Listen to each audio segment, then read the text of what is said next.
Good morning from Mountain Springs. Look at the clouds.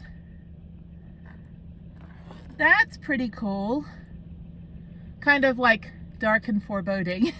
Anyway, the rest of the sky is bright, sunny, and blue.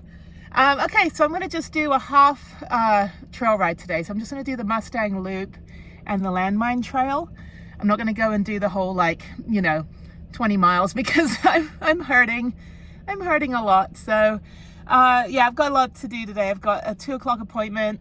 I need to go poop in a bucket and drop it off at the VA at some point this week. Not ready to do that right now. I'll do that tomorrow morning. Yeah, I get nervous. I'm like, I don't know. I don't know about pooping in a bucket. And then, yeah, it's for my colonoscopy. And then I'm going to go to Starbucks or the library or something and finish working on my computer. And I think tonight I'll be in Mount Charleston and I'll go hiking tomorrow. I think I'm done with mountain biking for a little bit. I got to figure out what I'm going to do about storing the bikes. I got to call the Hampton Inn and see maybe if they can store them at their location, or worst case scenario, I just package them up very neatly on the back of my van with, all the locks and everything, and just leave them for 2 days. Hopefully nobody will steal them. So we'll see. It should be fine. It's very secure at Hampton Inn. So I don't know. Okay, so let me go to the trailhead. It's about 8 o'clock right now, 10 minutes to 8. Let me go do this ride for 2 hours. And then it's very cold right now. It's about 38 degrees, which is nice because I'm at like 5 or 6,000 feet right now. So yeah, stark difference between Vegas proper and just, 25 minutes up the road. It's good though. I'm glad that, these mountains exist. It would make it very difficult to do van life in Las Vegas if I was only in the basin. But yeah, so it's very windy. You can see on the tree right here. Oh, there's the sun. Good morning, sun. Yeah, the trees are moving. So yeah, so let me get going. Ow, just hit my head on the visor here. Let me get going and I'll chat with you later.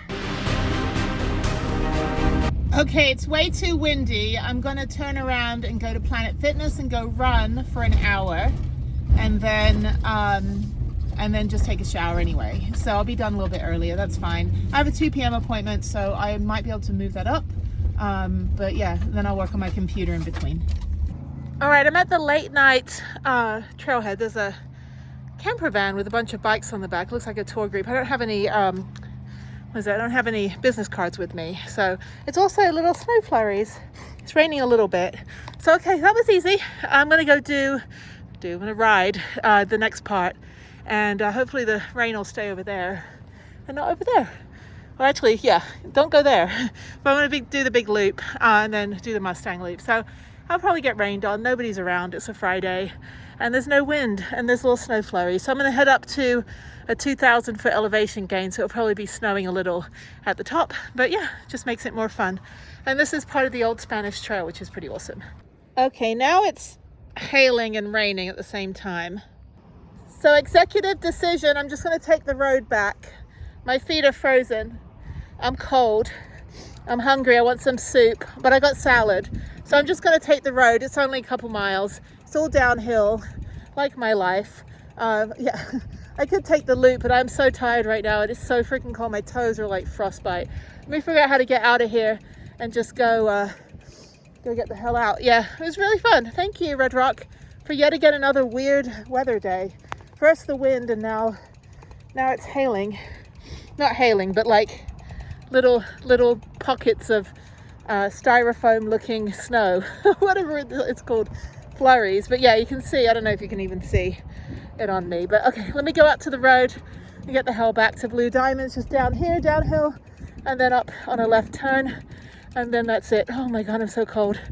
It is freezing. The weather took a turn. It was sunny down there behind me, and now I've got all that crap that I just went through. I'm gonna say right now, holy shit, that kicked my ass. Probably the hardest ride I've done outside of bike packing from Durango to Silverton and back with no gears, going up a 12,000 foot pass. That was like 35 to 45 mile an hour winds. And I don't understand science. I did a loop and I had headwind the whole way. I thought, oh, maybe if I just keep going, I'll get some tailwind. I'm so tired. Shit. Oh my God. What time is it? But I did 20 miles. Actually, it's fun. There's a lot of downhill parts, but there were a few times I almost got blown off my bike, and that's not fun. And people ask like why I wear like a, you know, a face mask, you know, full like balaclava thing and headband and goggles.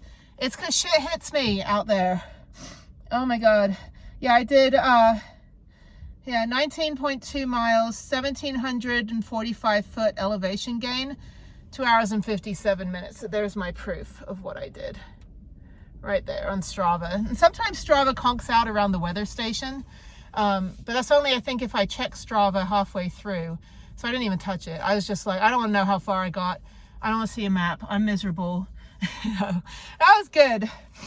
I got finished drinking my tea, to drink some other fluids. I'd eat something, and I'm just going to go to Starbucks for the rest of the day, work on the computer, and just veg. I really dislike, like now, okay, now that I've done the, sorry, I'm still in my helmet. Now that I've done all the national, oh my God, my nose is running. It's so cold out there too. Now that I've done all the national parks in the lower 48, which many I'll go back to again, and been to all 89 Texas state parks and many of the natural areas, I'm now looking for hidden gems, like local rides, local natural areas, state parks in other states, that kind of thing. So I'm kind of checking that list off, even though I've been here for 2 months now and I've ridden this trail 5 times. I think it's the 5th time. Yeah, 5 times. And I've been all over Mount Charleston, you know, Lee Canyon, that area. So I'm just kind of doing everything over and over again. I actually don't need to really leave the area till it starts getting to be 100 degrees.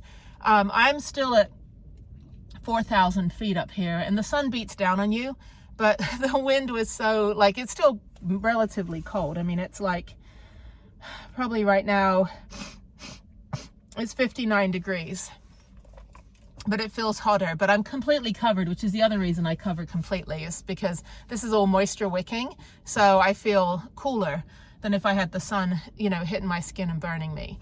Oh, runny nose. Anyway, so, yeah, but I dislike riding or hiking. Well, hikes are fine, except when there's like dogs off leash, which the locals tend to not give a shit about the rules because they live here. They're like, well, I live here, this blah. I'm like, yeah, but there's like burros, right? There's like wild donkeys and there's other wildlife, and plus not everybody loves your dog, and your dog's playing out there, runs up to a hiker, you know, like falls back, trips over, breaks their ankle. I've seen everything, you know, for the last 4 years, the 120,000 miles driving around this country, hiking, biking, rock climbing, activities every single day. And, you know, every like 5th or 6th, activity I do, you know, I see someone get hurt. Like I see a service dog get beat up, you know, by a pet. I see fake emotional service dogs, you know, on trails when they're not supposed to be on trails, dogs off leash, mountain bikers not giving the right of way. Somebody yelled at me right when I got on the landmine trail, and these 2 bikers were just barreling down, and they're like, uphill has right of way. I'm like, dude, my entire direction is uphill. It's 1,000-foot gain. Like, I'm the one that has the right of way. So I didn't say anything, but you know, there's a lot of like incel mountain bikers out here. I don't like riding here on the weekends, especially Sunday. It's packed because you've got the tourists on the rental bikes, you've got e-bikes, which should not be on the trails. You can't have a motorized vehicle, a motorized, you know, bike of any kind. And these e-bikes can go 35, 40, 50 miles an hour in some cases. And then what happens when your battery runs out and then you have to push a 65-pound bike up these trails? I could barely even push my bike up the trail, but I have a spine disability. And so I've seen e-bikes crash. I've seen them lose control. I mean, there's no traction out there. It is all gravel and dust. I mean, this is the desert. Like, there's parts where I won't even ride up a little rocky bit. I'll walk my bike up because there's no traction. I'm just pedaling like in place. I'm like, I'm not moving. I'm not even getting up there. So there'll be times where I'll push up the bike. But the other thing too is I've got trapeze arms. You know, I've got trapeze arms from yesterday that are bothering me right now. And then you see all these other mountain bikers. These are weekend bikers, you know, people that just, you know, they do this on the weekend. A lot of people not in the right equipment, like some people not without, you know, without a helmet. I wear the full face mask because there's the big downhill part, and I should take the GoPro out. I'm going to do this tomorrow too, so hopefully I'll get the GoPro. I can get a little bit of footage of going the downhill part if the wind dies down. I hope that it's not going to be like this tomorrow, because this was brutal. That took me 3 hours. Tomorrow's going to be windy as well. So maybe I'll wait till Tuesday to film it. I'll still do this tomorrow. The skate park also I can't do on a windy day because all the debris from the bus stop, from the trash can at the bus stop on the road gets like swept into the, into the area. That's how I crashed and landed on my rib a couple weeks ago. So I don't know. I mean, there's not a lot of other indoor stuff I could do. I could try doing more circus stuff, but I need like about a month to recover because I've got calluses on my arms now, or hands. I could do rock climbing. Indoor rock climbing's fine. I could go try the other place that had the big aggressive dog if they will just like tether the dog, because that dog came running right up at me the other day when I was there, and I just walked right out, and I was like, well shit, I want to try this place out, but I can't even get through the front door because that dog's terrifying. I don't like dogs. I don't like dogs coming up to me. I don't like dogs running in front of my mountain bike, and especially in places where I have an expectation that they should be leashed. And I know people are like, oh, my dog's great, my dog's trained, I've got an electric collar. Okay, but your dog has to be leashed. And if your dog isn't leashed, you have to have control of your dog at all times and restrain your dog when other people are around. And those three things people don't do. The pet parents are like, well, my dog is above the law, and it just makes it really, especially for people that I help in my nonprofit that have trauma, PTSD, the last thing that they want in their recovery is to, be in conflict, because they're in conflict every day. One, with their trauma, and two, with the person that abused them, or, D, with, whatever they're going through. They don't want confrontation and conflict. So, but pet parents are like smokers. They just get so aggressive at you when you're like, dude, you got to be 25 feet away from a building. You're a B word, F word, C word. I'm like, you're literally standing next to the sign. I don't make the rules, and then they'll be like, you're a Karen. I'm like, I'm the voice of reason in this. Like, why should anybody have to smell your cancer stick, when we're walking into the shopping mall? And also, you have to be 25 feet away in Houston, at least, and most other places, 25 feet away from a disabled ramp, as well. And my dad died of cancer. He had colon cancer. He was a heavy smoker, heavy drinker, and he worked in oil rigs. And he was only 58. And and when he was dying, for the 2 years that we talked every Friday on the phone, and right up until he was, right before he died, he regretted every single cigarette he ever smoked. And my sister smokes, and she smoked since I was born. She's 12 years older. And I had to put up with that crap. And I have no relationship with her, for a variety of reasons, but mostly because my whole childhood, the whole house smelled like cigarette smoke until she moved out. Like, I just don't like it. And, there are rules in place for that reason. There's warning labels on the package. I don't make the rules, but pet parents and smokers, bad pet parents, not all of them, just the bad aggressive pet parents and bad aggressive smokers that are inconsiderate are like the absolute worst. And, I avoid going to Austin anymore because for that complete reason. Like, they're just the worst, they just let their dogs, I've had friends whose dogs were attacked. It's a big deal because if I'm hiking with someone with a service animal, and that service animal is an extension of that person's body. The eyes, ears, reminds them to take their medication, helps them, if they're having an anxiety attack, or, the dog is trained, the dog's working. And, little Fido, the pit bull, comes running up and starts playing, or, playing with the service animal, and the service animal doesn't want to play. Fido gets mad. Next thing you know, Fido's attacking, the service animal. I've seen it over and over again. And it's really bad. And if, the world should be accessible to everybody, which means that if you choose to bring additional things like on the trail, like your pet, you've got to like follow the rules. And the rules Clark County. So like, even though this is state park, so this is all state conservation area. And because of the burros, the donkeys and all the other animals and the terrain and the flora and fauna, and that's why your dog needs to be, your dog can't be running around like crazy. I mean, people have spent 100 years figuring out conservation. So, I mean, there's reasons, but for me, with the people I work with, in order to make places accessible for them and the places that I check out, it is necessary that locals, especially, just respect the rules, because they're not the only one on the trail. There are a lot of other people, and not everybody loves your dog. You know, it's like, yeah, it's just, and sometimes there's nowhere to run. If I'm on a mountain bike and the dog's like runs right, like just today, that the dog that wasn't restrained ran right in front of my bike, there's nowhere for me to go except right into like cactuses. And I don't need to be impaled by cactus twigs, or whatever they're called, thorns. Yeah. So it's a big deal. And I would appreciate just, you know, my PSA is just be mindful that, you know, you don't own the mountain. And, you know, the rules are rules, and sometimes they are enforced by whoever's out there. But don't smoke out here. It's a freaking tinderbox. I've seen people smoking pot out here, you know, or smoking cigarettes and then just flicking them. I'm like, this whole place will just blow up.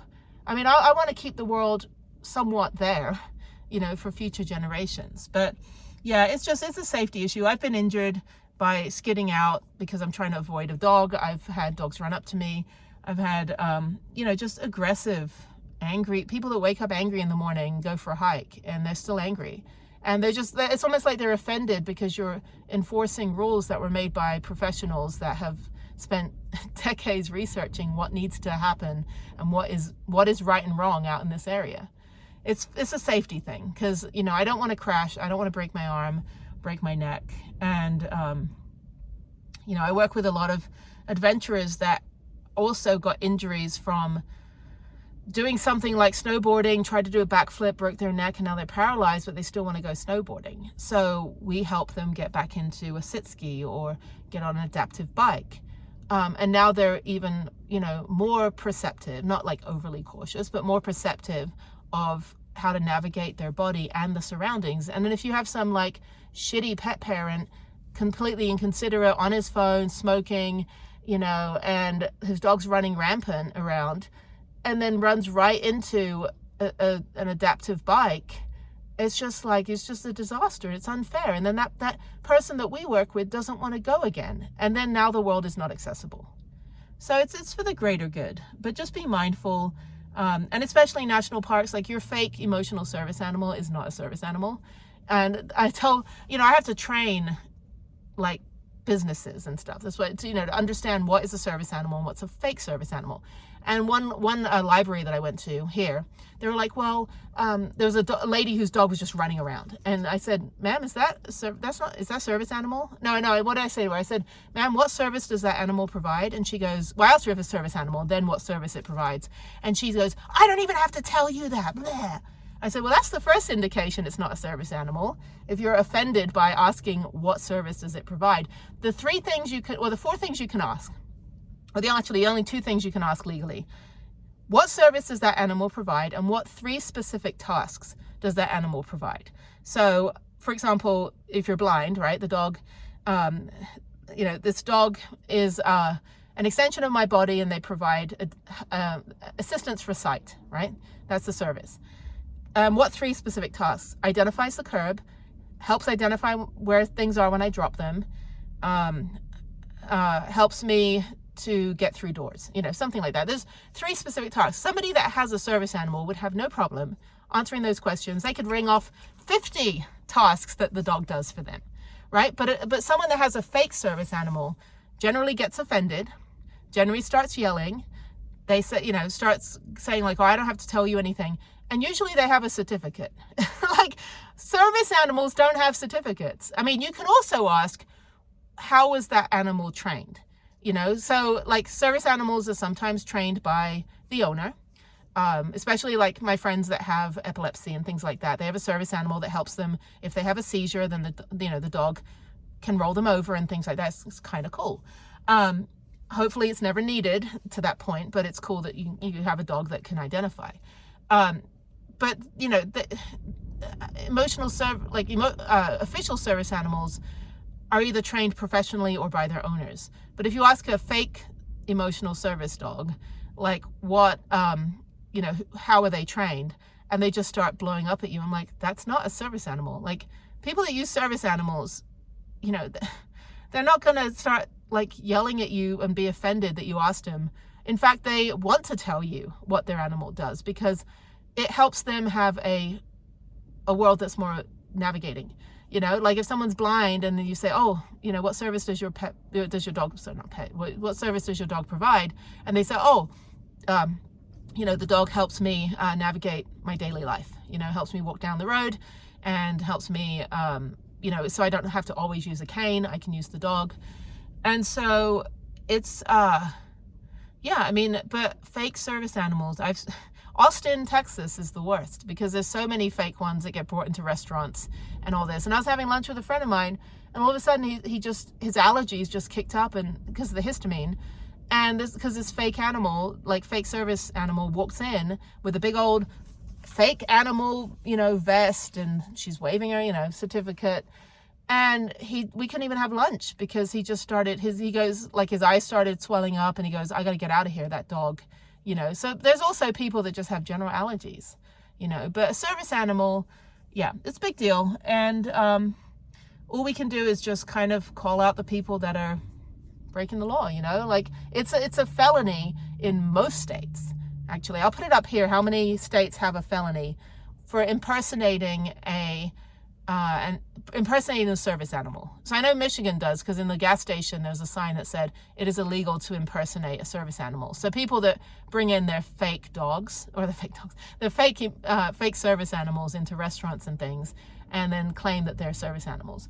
And I went on a cave tour in Florida, in Tallahassee, 2 years ago. And when I was finishing all the national parks, I was driving back to New Mexico and then back to Texas. And this woman brings this little poodle that had a little pink bow on it and a little service dog vest. And this dog was like nipping at people's feet and ankles and you know, barking and peeing and you know, all this stuff. She was feeding the dog. And I said, and we're about to go on this cave tour that's pretty dangerous, very wet and slippery. And I said, ma'am, what service does your animal provide? She goes, it's my service dog. I don't have to tell you anything. And she was an older couple, right? And I said, what 3 tasks does your pet, I just said pet. And I was like, your pet provide? And she's like, I don't have to tell you that. And I said, okay, well, and I told the tour guide, who was some kid, I said, look, I said, you can't have that dog in here. That's not a service animal. It's gonna injure somebody or injure her, or it's gonna run around, or it's gonna like be in places not supposed to be. The dog is like, you know, it's like it's bouncing off the walls like a ping pong ball. And so as we were halfway through the tour, and she ends up carrying the dog, and then she slips on the stairs and hurts herself, like she like busted her arm because she slipped holding the dog that wasn't a service animal.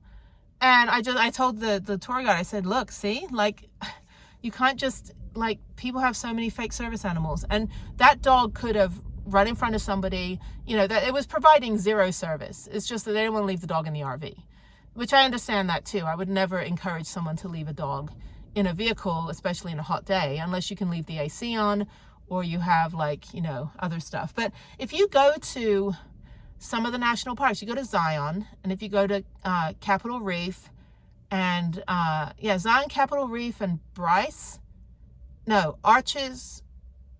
Capitol Reef, Zion, and Bryce, they have doggy daycare. And you can, you know, put your dog in doggy daycare, go to the national parks. You're not allowed to bring dogs on the trails. I think they do have some restrictions on service dogs as well because of the conservation. But there's doggy daycare. There are alternatives. But, you know, it's like having a pet is a choice unless you need it for, you know, an extension of your body, and then it's a necessity. And there are laws, federal laws and state laws, that protect you as a disabled person with your service animal.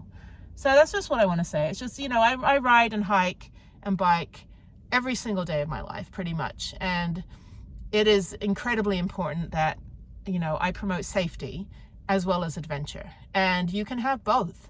But when you just have, you know, an angry, irate local that thinks they own the mountain just because they live here, and they don't think they have to follow the rules, you know, it's just that's just a shitty person. So don't be that person. Anyway, I'm burning up. I gotta take my helmet off. I'm tired. Let me get some food, get something to drink, and then head into town. So that's my day. So it's noon right now. It's really, really busy over here. It's ridiculous. But I'll be back here tomorrow if it's not too windy. I don't know. I'll see. Maybe I'll just go. I don't know if I can do indoor rock climbing with trapeze arms. I'm so beat up right now.